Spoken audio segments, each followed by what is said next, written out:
Hello. Since I was asked to put together a digital portfolio, I thought why not throw in some pictures as well. So here's me at my desk over at my current position at TCD. And I don't spend a lot of time there when the students are present because I'm up roaming around and talking to people and helping them learn and helping them through their activities.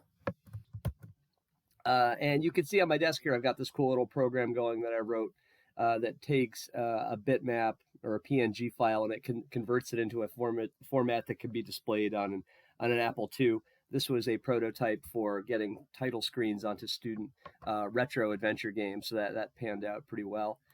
Here is a picture of me in New Hampshire. I happened to be out that way visiting family, and I happened to know that there was they had just installed a roadside marker commemorating the basic programming language. So I brought one of my old computers out with me and tracked down that marker using Google Street View and got a selfie, or I've got a picture of me with my old computer, which I programmed BASIC on, in front of that sign, which I thought was pretty cool.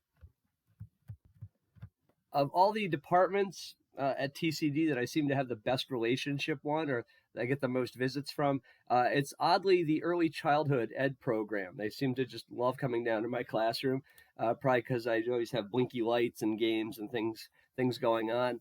So every year they arrange for field trips for the children who are in the early childhood ed program to go to the various programs. And here are some photos from one of the most recent field trips that they had. You can see that I've made all these silly little games running on Raspberry Pis for the students to play. So that's always a great time. I'm very active in the retro computing scene, which when I was younger was called the computing scene.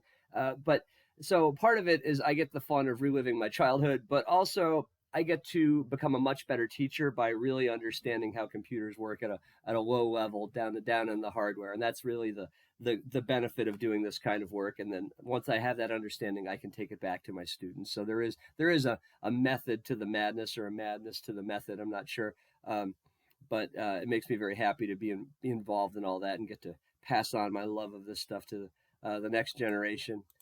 And then finally, I volunteer a lot. I do a lot of educational outreach. Junior Achievement contacts me frequently, and they ask me, if I would like to go to X, Y, or Z middle school and talk about careers in programming or careers in software. And I tell them, my story and how I got started young, and that's how I got the position that I have today, and and I really like what I do. So I love being able to communicate that to young people. So there you go. One little cool thing here is these parents are playing Oregon Trail with their kids, and I've actually met one of the original authors of Oregon Trail, Becky Heineman, several times. She's a legendary game designer, and she's actually provided me some tips on getting my adventure game engine up and running. So there you go. I do a lot of outreach. I enjoy spreading the word and trying to get young people excited about my field.